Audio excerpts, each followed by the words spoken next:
Do not believe people who say the entire world is watching you or Ukraine.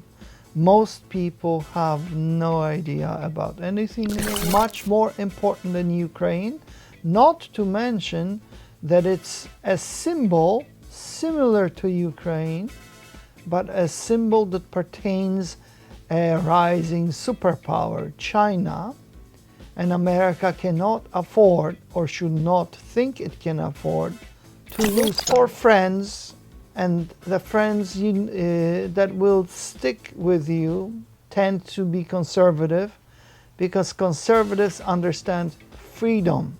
Liberals in America know how to liberate us from marriage. Generally, freedom below the belt is what they excel in. They will not remain reliable friends of Taiwan when push comes to trade.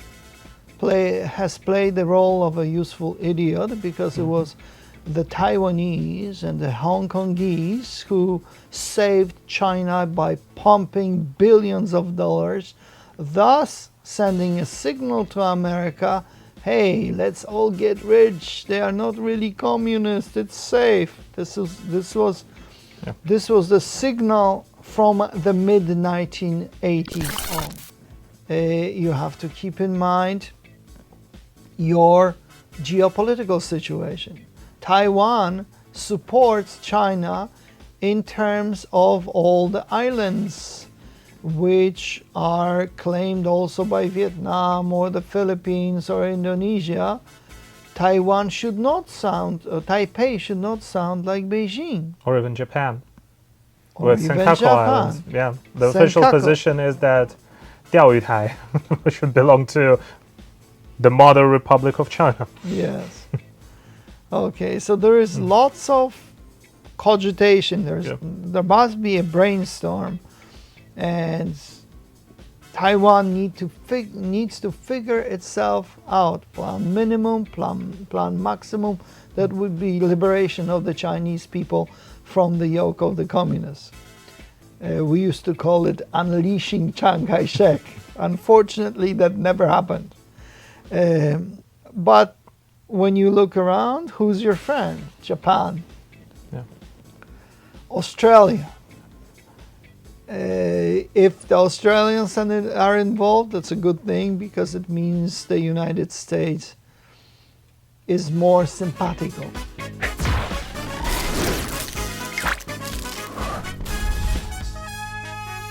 Hi everyone, and welcome to the Freedom is Not Free channel. 各位欢迎来到我们新闻硬邦邦听新闻最爽的频道。My name is Stan. Today, I have an honor to visit IWP, the Institute of World Politics, and talk to Dr. Chodakiewicz. 你好吗? Oh, you speak Chinese. Great.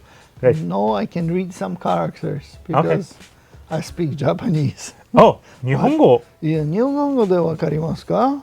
はい、できます。できます。ね、はい。台湾でも飲みました。僕の奥さんは日本人でした。僕の奥さんは台湾人です。ああ、そうなん。日本人ではありません。はい。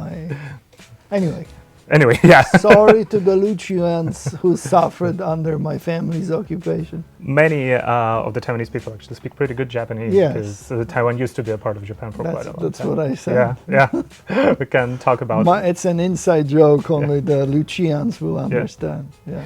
And actually, my in-laws, my wife's grandma, she only speaks Japanese and Taiwanese.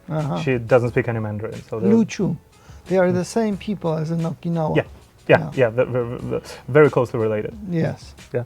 So, wow, it was a surprise. And let me tell you a little bit about Professor Chodakiewicz. He's a professor of history and the Kościuszko Chair in Polish Studies, and he's the director of the Center for Intermarium Studies. We can talk a little bit about Intermarium in today's interview too. And today, I'd like to focus the interview on the issues of communism, propaganda, geopolitics, and counterintelligence. So we've all been following. Before we start, you have a very interesting chair. Could you tell everyone about it? Yes, well, it has some history, right? It has some history. Originally, it was the favorite chair of Adam Ulam of Harvard. a famous Sovietologist who was a friend of my family. After he died, his widow gave it to me. So I have his books on the shelf and I have his chair, which I can't fix. A leg is missing. But otherwise, it's an heirloom. I cherish it. Adam Ulam was one of my gurus, one of the very few solid scholars as far as Sovietology or Soviet history, along with my other professors, Martin Malia at Berkeley and Robert Conquest at the Hoover. There was another one with whom I was not close, but he was great, really great as far as Russian history, Professor Richard Pipes. Professor Richard Pipes. He was fantastic too. Wow. So I keep the chair. Yeah, yeah. I wish I could keep all of them in my office, then we would have a lot of fun together, but it still functions pretty well, even though the chair is great. 3 legs. They are gone, but their spirit is here in their books. Yeah. It's really important that you leave something behind. Children and books. And books, yeah, for the children to read. So yes, for the children to read. Yeah. To infect them with freedom.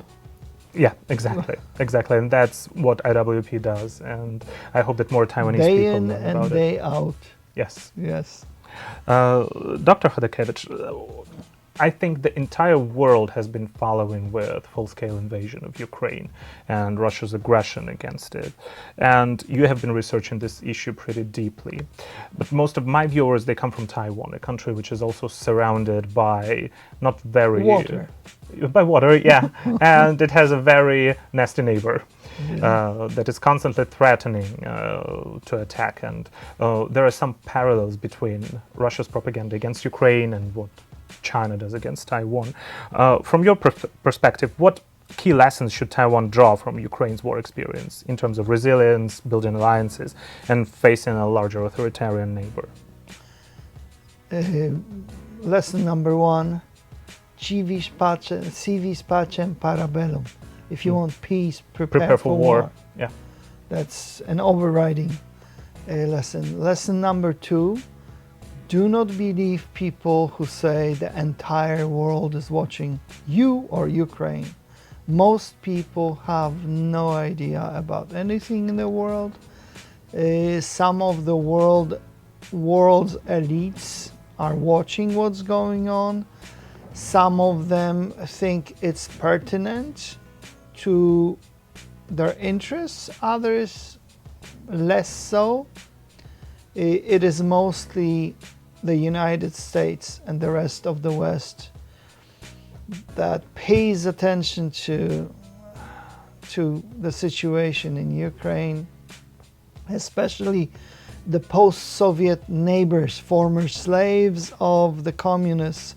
So the Poles, the Balts, Hungarians, Romanians, etc. The neighborhood is paying attention, serious attention. Others, say Germany, France, are uncomfortable and they're put on the spot to make sure that they somehow participate in things so they wouldn't appear powerless. But if they do not put their money where the mouth is, they are powerless. The leadership is squarely at the foot of Donald Trump now, or America. Taiwan should not confuse noises and even sympathy for real assistance. So what Taiwan now has is the United States. So far we have stood firmly by Taiwan. And we are going to react. We have no choice, otherwise US power would become irrelevant, and it can't because Taiwan straddles important sea lanes of communication. It's much more important than Ukraine Not to mention that it's a symbol similar to Ukraine, but a symbol that pertains a rising superpower, China, and America cannot afford or should not think it can afford to lose Taiwan. America already lost China because of American liberals and leftists who just decided to cut Chiang Kai-shek off. It was a betrayal, but don't worry, it's the norm. President Roosevelt and his liberals sold Poland, Catholic Poland, down the river in Yalta. And they sold half of Europe too. In other words, look for friends, and the friends that will stick with you tend to be conservative, because conservatives understand freedom. Liberals in America know how to liberate us from marriage. Generally, freedom below the belt is what they excel in. They will not remain reliable friends of Taiwan when push comes to shove. You've been talking about how the West liberals are acting, and a lot of those things, they have to do with communist subversion, because there are many regimes that are actively communicating with far left organizations, like recently with Antifa here in the United States, which was designated as a terrorist organization. Could you tell the viewers, how do those communist regimes subvert, and how do they operate abroad? How is the CCP, what would the CCP likely do to subvert Taiwan? What their next steps would be? Well, since at least the revolution in Russia and the Bolshevik takeover of the revolution in the state, there have been efforts to enable agents of influence and useful idiots in foreign countries, including the United States, and to penetrate our governments in the West with the communist agentura. Taiwan, I'm afraid, has played the role of a useful idiot, because it was the Taiwanese and the Hong Kongese who saved China by pumping billions of dollars, thus sending a signal to America, hey, let's all get rich, they are not really communist, it's safe. This was the signal from the mid-1980s on. It's only been recently that the Taiwanese have seemingly woken up. But 30, 40 years of ties, relationships, and networks, some of which secretly have burrowed into the fabric of Taiwan's society, will eventually cripple Taiwan unless both the Liu Chu and the Han people of Taiwan get together to get rid of the Chinese Communist Party networks. Intellectual networks, so agents of influence, and regular spy networks, people, including some high-ranking officers in the military and intelligence, that have been turned. Yeah. I hear there was even a village mayor who was a dual citizen. Yeah, she never gave up her Chinese citizenship. Absolutely. Never. Absolutely. Never. Even though she was supposed to do so. I mean, a good agent would have severed the links and pretended to at be least formally, communist, but no, they are so brazen, they do not feel it's necessary, which means on Taiwan, you have people who think that Taiwan and China are the same. Yeah, there is a saying mentally, that they're family, right? Mentally, they can be a family, but they're members of one's family that we don't go out to dinner with. Yeah. You know, you have an uncle who's a pedophile, stay away. Yeah. It's family, so it's embarrassing, but it doesn't mean you have to enable him. Bring him to your preschool. So Taiwan has a problem, but it's essentially a problem like in the West, meaning everybody wants to make money. Everybody would like to participate in what seems to be the way of the future. Taiwan has a problem and it needs to address it. At the same time, Taiwan is a democratic, open society, so it has to set up boundaries. For instance, your officials should take a class called a Counterintelligence in Democratic Society by Professor David Thomas here at IWP. It's a good idea. It's a good idea. I promise to you, send some of the Taiwanese officials here to learn more. It's a good idea. Yeah. Also, the Taiwanese, despite history, have to be open-minded.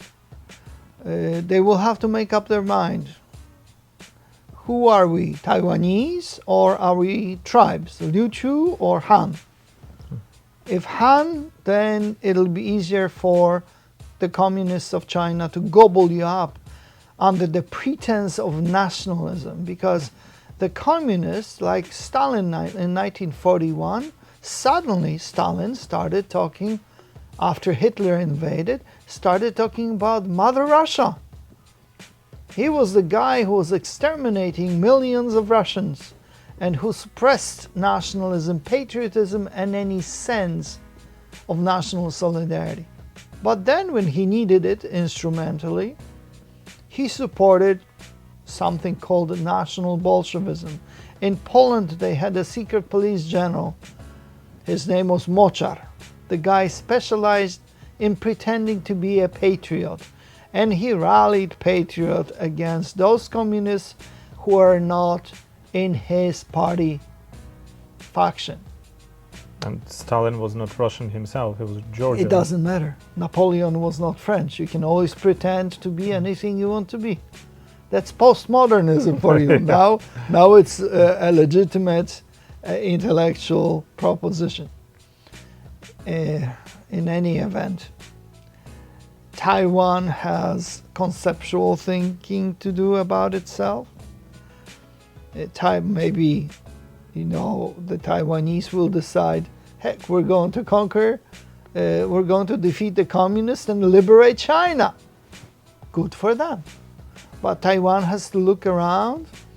America is an ally. It's a bit of an exotic ally because it's far away. Also, we have problems fighting wars that are considered colonial. We lose 2 people and we evacuate Afghanistan. So you have to keep in mind American friends here, usually conservatives.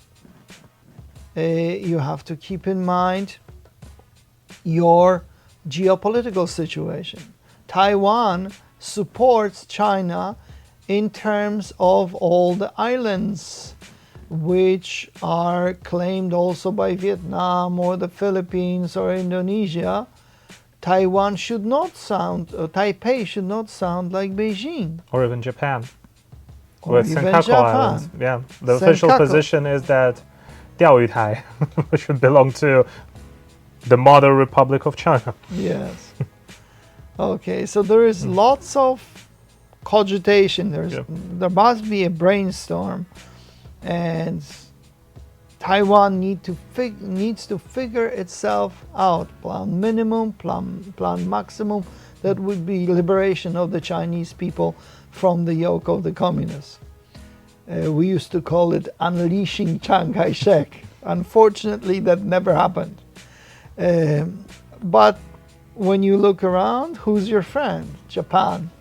Yeah. Australia. If the Australians are involved, that's a good thing because it means the United States is more simpatico. Look at Guam. There should be more frequent naval and land maneuvers, etc., exchanges, etc., etc., etc. Dr. Chodakiewicz, you just said that many of the Taiwan case supporters here in the United States are conservatives. And if they know about Taiwan. Foreign policy, because this is an attitude in America, like every empire, like the Roman Empire. The United States is inwardly looking. And the conservatives tend quite naturally to focus on their own navel, meaning they care about America most. Of course. There are conservatives who are very much interested in foreign policy. For example, my boss, Professor Jan Chodakiewicz, has retooled himself, and in addition to his main field, which used to be Sovietology, for many years now, he's been paying attention to China. He's a serious China observer. This is new. For a long time, the United States establishment, including many conservatives, consisted of panda huggers. So they all want to go to bed with pandas on the mainland, not in Taiwan. In Taiwan, there are black bears. They're cuter than pandas. Well, we should perhaps promote the cult of black bear instead of a panda. I was or cohabitation of both. I wanted to ask you a question about conservatism and American conservatism, Americanism here in the United States, for the Taiwanese people, because it's the whole idea that there is a lot of misunderstanding. And if you look at the media in Taiwan, they're mostly very leftist. And the ruling party in Taiwan is also very left-leaning on many social issues. What would you think would be the best ideas to how to build bridges between Taiwan, which is on many societal issues is very left-leaning in terms of American conservatism, and the true allies of Taiwan that are willing to provide like the best weaponry, the best training, the best resources to Taiwan, and who are mostly conservatives here in the U.S.? Okay, the conservative movement is multifarious.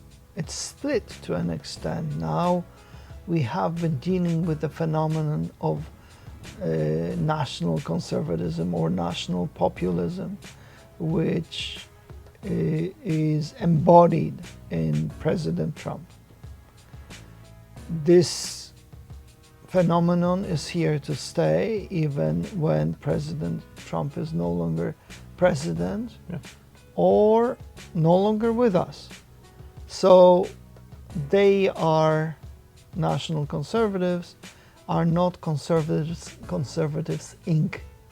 Conservatives Inc. are the conservatives who give primacy to business issues. And they like open borders, they would like cheap labor, immigrant labor, etc. Well, most Americans who lean right have rebelled against that. Hence Trump. So Taiwan, first of all, should develop expertise to be able to tell various people apart. There is an interest bureau, a sort of a lobby, Taiwanese lobby in town. So I'm sure Taiwan has people who understand all this, but they may be focusing on DC. Taiwan, as far as it exists among foreign policy wonks and in academia, which is overwhelmingly leftist. I wouldn't say concentrate on conservatives.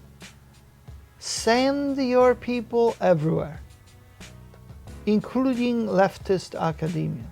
So perhaps it's not that bad that your leftists in power talk about some socialist arrangements, because you can then attract those who would be otherwise prone to warm, fuzzy Mao Zedong. In fact, most who love Mao Zedong will know not to approach Taiwan. But there are some other leftists. There is a big spectrum, including just mild leftists, useful idiots, etc. You can swing them around. So do not send Chiang Kai-shek types to wrong places. Send Chiang Kai-shek types to the right places.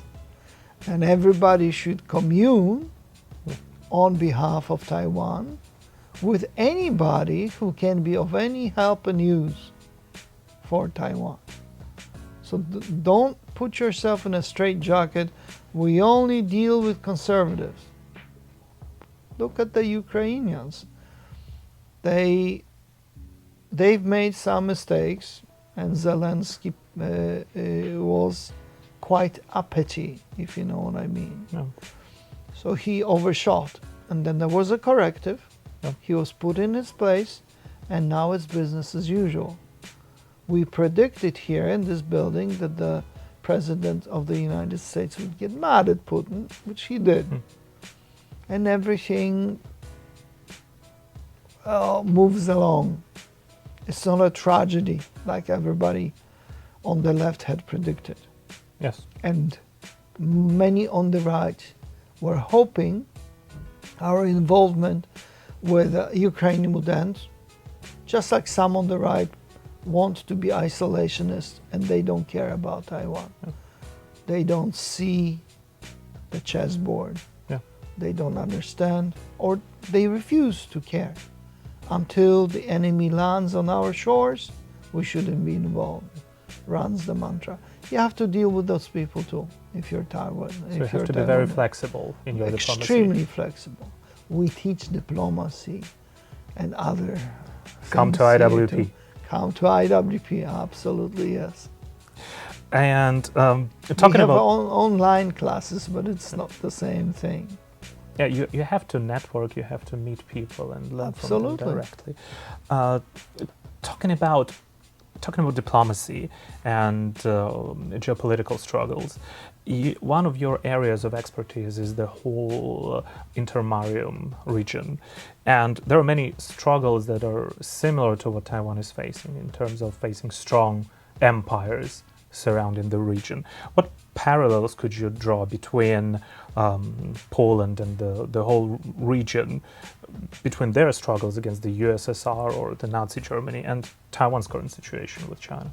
So basically, the Intermarium is the lands between the Black and Baltic Seas and the Adriatic. On the Adriatic, yeah. Because it's landmass and the only relief comes from the Carpathian chain, it's not similar geographically to an island.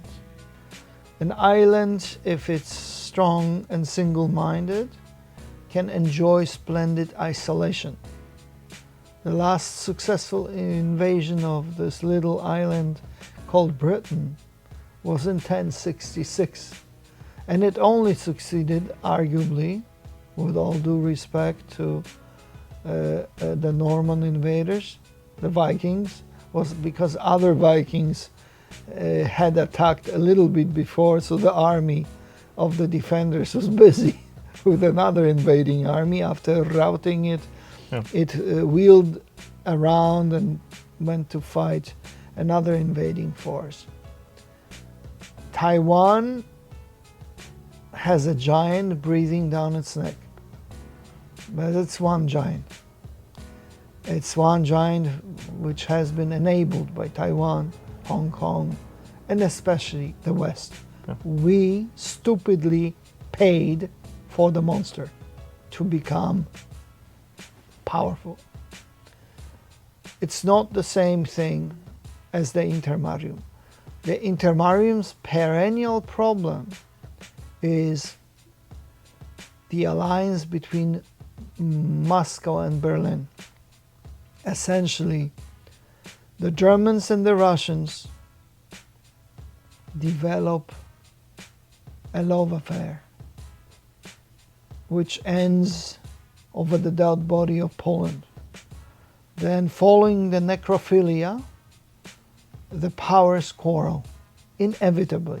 So this pattern has been repeated since the 18th century. Berlin and Moscow would collude to destroy Poland, and they would then try to gobble up or dominate everything else between the Black and Baltic Seas and the Adriatic. Yeah. Taiwan is an island. It can act like Great Britain when it wasn't strong. The Intermarium is a chunk of flat land, except for the Carpathian Divide and the Pripyat marshes. So it's quite easy to overrun. Taiwan naturally has its weak spots. For instance, someone pointed out to me that the communists, the Chinese, were looking at your subway system. Mm-hmm. Meaning, take over the subway system, move the troops, Mm-hmm. and then you will overcome the defenses. Okay, I don't know anything about your subway system. I've been to Taipei, but I don't know about the subway system. I'm sure there are vulnerable spots. The most important thing is the will to resist. The communists have been working on you for over half a century, as you know, Yep. on Taiwan, to break your will to resist. We are the Borg. Surrender. Resistance is futile. Heck no, it's not. Put your trust in God and never surrender. With an attitude like this, you can stand up to the overwhelming odds. Remember, initially, it'll be just you, Taiwan. Initially, before the cavalry comes. So be good and pleasant to the Japanese, because they will probably be the first real cavalry force, aside from some straight amphibious forces from Guam, the United States Marines and the United States Navy, but not the full might. America cannot commit its full, even Pacific might, because it's too close to China, and now the Chinese have the capability to destroy main ships of line. They have missiles, they have their own navy, which is pretty strong, and they have the Air Force.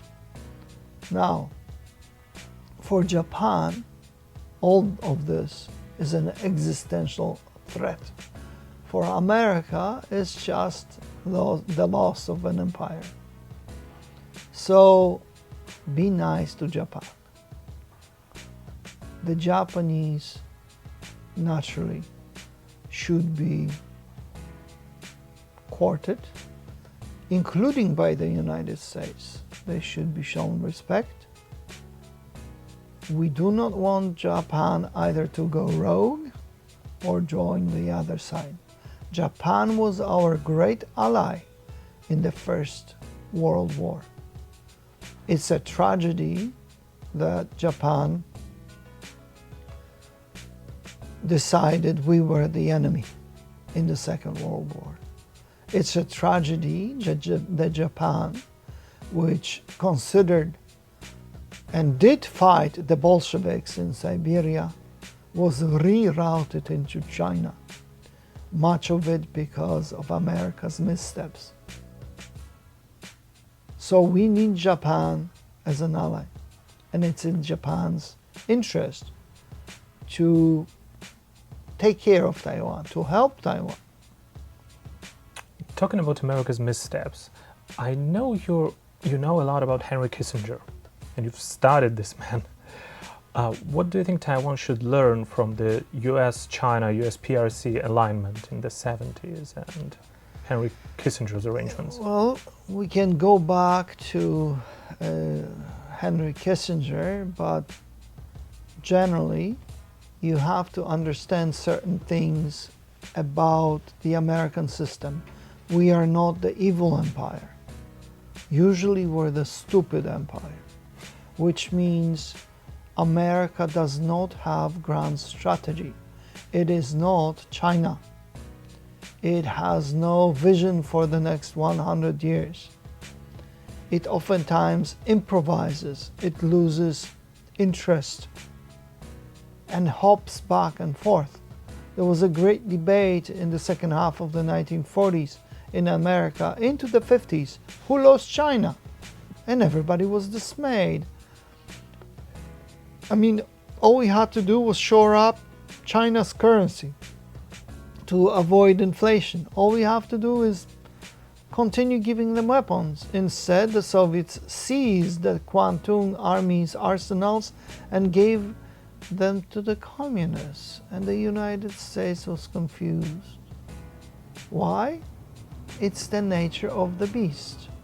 We are a constitutional republic. Democracy decides.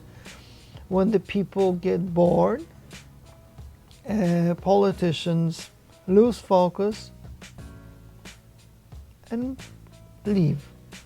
We are a very difficult ally. And then we wake up. It's not just Taiwan. Let's look at Nicaragua in the 70s. The Carter administration thought that the Sandinistas were reformers. They were communists. The Carter administration thought, oh, because it looks like a broad coalition, then centrist forces, including pro-business interests, would prevail. It's just completely idiotic, silly. But that's the nature of the beast here in this empire. So you have to reckon, and then the next decade witnessed the liberals, Democrats in general, trying to thwart President Reagan from helping the Nicaraguans to liberate themselves from the communists. And the communists are back in power in Nicaragua after a short respite. So once again, Taiwan's leaders need to learn about those things, or relearn. Yeah. Do you think, you just said that sometimes America sleeps. Is America awakened now? Or not awakened enough? We are awakened against the woke, so we are trying to fix ourselves. The president has just designated Antifa as a terrorist organization. Yes. It is terrorist. They are, certainly are. The transgender movement is in retreat. It hasn't been destroyed, but it's been routed. The reaction is violence against ICE. Sometimes you have transgendered individuals involved in violence, or people aligned with them, like the latest assassination of Charlie Kirk. Yeah, he was his America's boyfriend. dealing with its problems, and our problems are unfortunately self-inflicted. Poland was conquered by the Bolsheviks. So Poland's problems were from the outside. Yeah. America's problems are self-generated. We have to fix our universities and our schools. We allowed for almost a century extremists to teach our children. Yeah. The extremists took over not just academia, but educational establishment. And I don't mean that most teachers are extremists. No, they are mainstream. They tend to vote Democrat, true. But It teaches unions, Okay. which are like in Japan, communists or para-communists, teachers unions. And because in the West, at least for now, the Marxist economic model has collapsed and has been discredited, at least for a generation or so. The communists have shifted to cultural criticism, a full-blown cultural criticism, and they have focused on sexuality. Yeah. That's a revolution. I'm sure you have that in Taiwan because Taiwan is westernized, Yeah. and it's a democracy. Same in Korea. Very In similar Korea, issues. Yeah. in Korea, there are feminist organizations that say we will not have children. Okay, you'll die out. In North Korea will be very happy, but it doesn't penetrate. Yeah. So what do you do in times like this? You have to prepare. You Yeah. have to You have to have some travel around, counter-narrative, educate yeah. people. Yeah. Not only counter narrative, you have to have scholarships, Yeah. the entire infrastructure to take the culture back. Yeah. And the final question, Dr. Chodakiewicz, why are communist regimes like China so successful at infiltrating international organizations? And what does this mean for Taiwan's diplomatic survival? They've been trying to join the UN and the WHO for ages, but there's the veto power. Okay. They are successful because secular intellectuals and non-secular masses need hope. And the communists are masters of deception. Right now, as far as infiltration of institutions, that's just a question of the means. Yeah. The communists have money, which we gave them. So they can bribe the governments of Caribbean countries to kick out Taiwan and ban Taiwan from anything. Obviously, Taiwan is a state, so it should have a place at the table, but it doesn't. So Taiwan needs to be visible. The communists have Confucius institutes, which we have banned in America after many years. They didn't realize those were espionage/lobbying institutions. We did not realize. I mean, some of us from the very beginning understood because a few of us understand the nature of communism. So Taiwan has to replicate the effort, and also Taiwan has to differentiate between various states, various players, and prioritize its diplomatic involvement. Who's the most important? Japan, the United States first, then Australia. It would be good if Taiwan strengthened its links with Singapore.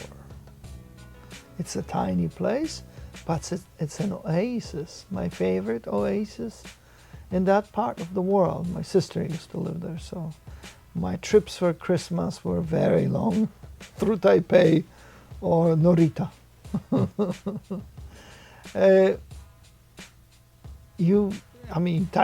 Taiwan, the Taiwanese have to sit down and figure out what they want. Yeah. Who they are, that's number one. Who are we? And what they want. Because saying, oh, we want independence and freedom, okay, it's a great slogan. What does it mean? You can even isolate yourself from China. Those who thought that giving money to the communists would integrate everything are getting their wish. But in a totally different form, as slaves, because that's what Beijing countenances. Yeah. That's the nature of communism. Or subjects. Taiwan Not has to citizens. realize that just because somebody speaks Russian, he's not Russian. He's a Soviet. These are not Chinese. They're The communists must murder the Chinese and the Chinese elite and exterminated the culture. They're only now using nationalism and Chinese past to legitimize themselves. Let Taiwan give China, communist China, lessons in history. There was a splendid lesson when finally Taiwan perked up a few weeks ago and said, what are the communists talking about? They didn't fight against the Japanese. Yes. We did. And then the United States chimed in. Yeah. Because we like when there are people in the government who understand that stuff. And Taiwan thanked the United States. So let's let Taiwan talk about everything. And it was very good when they talked Where about... are scholarships for people like Professor Döneke in Hong Kong who write about the collectivization of agriculture? The communists killed the greatest number of Chinese. Yes. And it was also very good when President Lai talked about how Russia actually occupied more Chinese land than any other country in the world. Absolutely. And they are considered best friends. So why doesn't China go against Russia instead of Taiwan? This is correct. China has already partly preempted this. If you look at the new Chinese passport, there are the contours of Greater China, which not only include Taiwan and the islands, but also the lands around the Ussuri River. Yeah. Chinese children are taught that Russia, in the middle of the 19th century, cannibalized northeastern Chinese empire. So Beijing is working the nationalist angle, but Taiwan should show how instrumental it is. Yeah. It's now permitted because the communists control the angle and they need nationalism for social mobilization and legitimacy. It's important and Taiwan should not give it away. But by the same token, Taiwan must decide what it is, Taiwan or China? Or the future liberator of China, or what? Or its own independent state. Yes, or its own separate state, which would not sit well with the Kuomintang. Yes. These are very important and So again, it existential starts questions. with us. Yeah. It starts with us. Who are we? Yeah. What do we want? And where are we going? Yes. What is the goal? Yes, and what is the goal? Thank you so much, Professor. Absolutely, my pleasure. Thank you so God much. bless the Taiwanese people and your island. God bless Poland. God bless Yeah. America. God bless Taiwan. Absolutely. God remember. bless people of goodwill. Yeah. And remember that freedom is not free. Thank you. It's never free.